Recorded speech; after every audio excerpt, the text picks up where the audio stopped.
Welcome to Miracle, English Language and Literature Institute.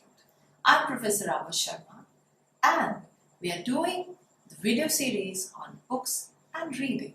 Today, I'm going to take a very popular book from J.D. Salinger, The Catcher in the Rye. This book was published in 1951, 16th of July.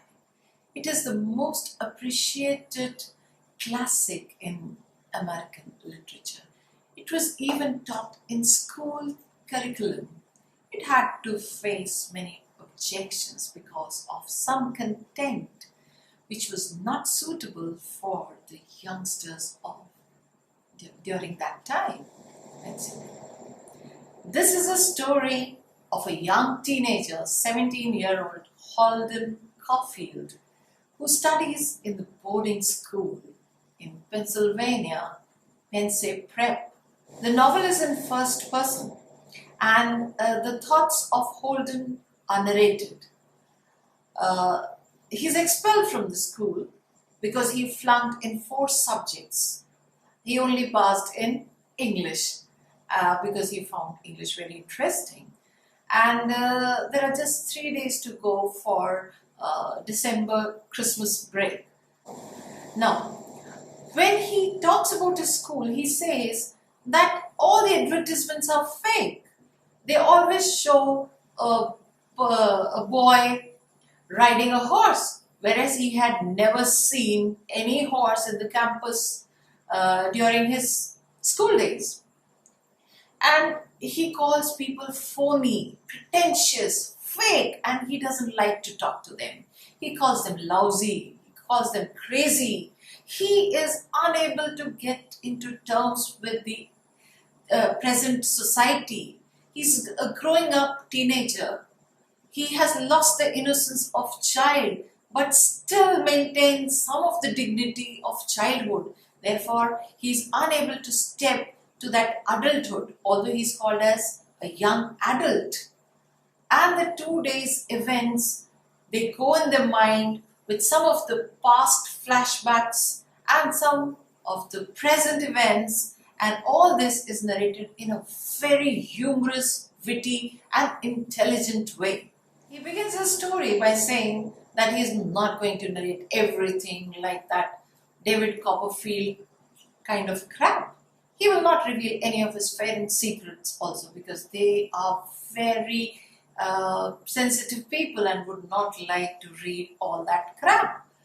And then he says that he talks about his family. His father is a lawyer for whom he says that he makes a lot of money. He plays golf, bridge, and he buys cars and drink martini.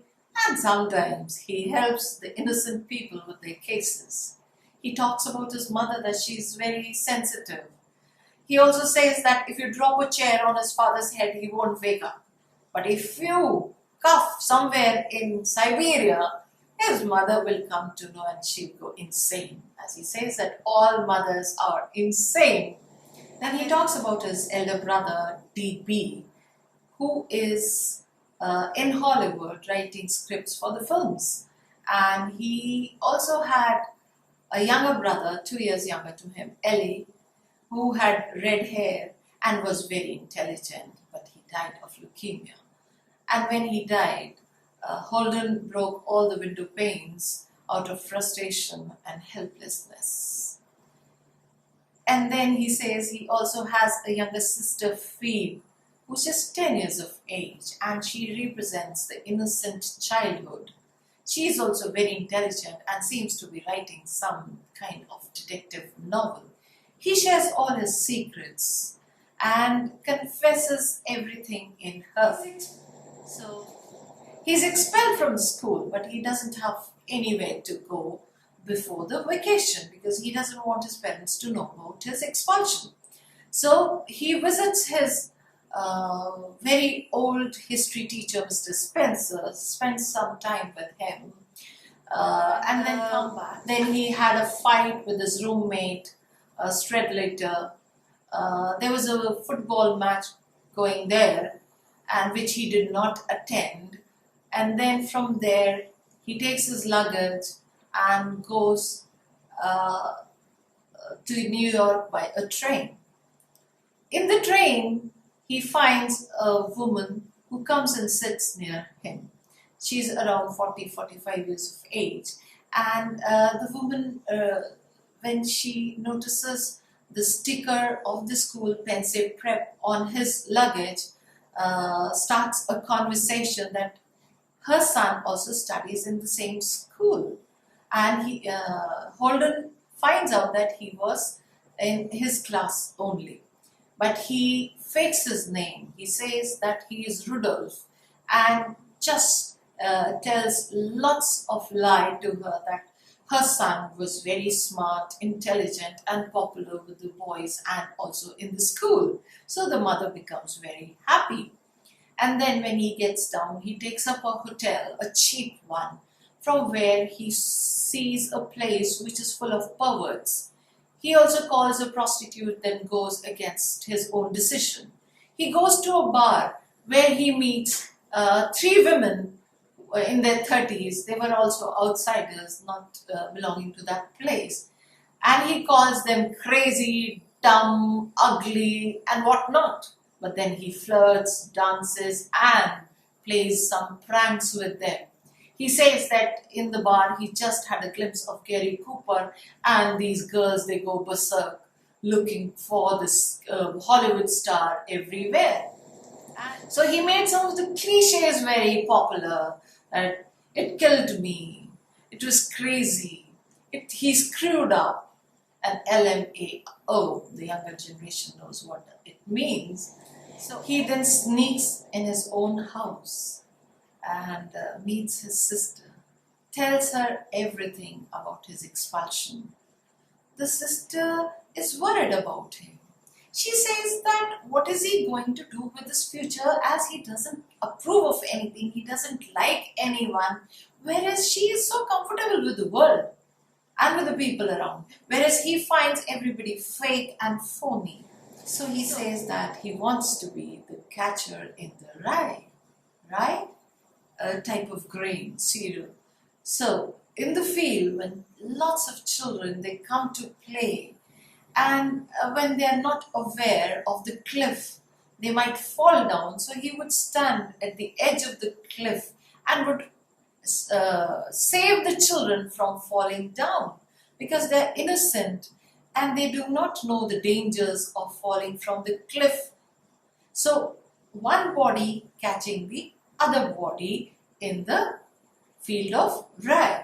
And this title is borrowed from the poem of Robert Burns. And here is a metaphor. He wants to save all those innocent children. And he means, especially by his younger sister, that she's so innocent. And when she will step on her teenage years, she will find this world a fake world. And then she will be disappointed, devastated. So he wants to save these children from the stage where he is standing, because he is so restless. He is really disappointed with people around him. There are many allusions from literary text. He seems to be a well-read person. He begins with David Copperfield and kind of crap. And then he says that he loves to meet some of the authors whose work he likes the most. He would love to meet Thomas Hardy, because he likes Eustacia Y from The Return of the Native. He also quotes Romeo and Juliet of Shakespeare, Farewell to Arms by Hemingway, Great Gatsby, Emily Dickinson, and Rupert Brooke, Robert Burns, and many other authors. Holden Caulfield is one of the best loved fictional character in American literature. He is often compared with Mark Twain's Huckleberry Finn, but then that novel is of 19th century and this is of 20th century. It was written after the Second World War, and it has the echoes of the war also, because he had lived through the war, the writer J.D. Salinger. The novel doesn't have any plot or action. It is based on the allowed thoughts of the protagonist Holden Caulfield and the events narrated of 2 to 3 days. And this novel is a kind of an expression from the teenage view of the world, where he feels alienated by the society and he rebels against it. It is an unusually brilliant novel. It is full of wits, intelligence, and lots of sense of humor. You immediately relate with the sequences, with the sentences, with the dialogue spoken by Holden. It's a short book, not too long, and you can just finish it in 2 days. So I would suggest that you all should read this. If you like my effort, please press the like button, comment, share, and subscribe.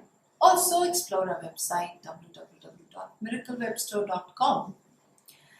Till I take the next book, take care. Bye-bye. Thank you so much.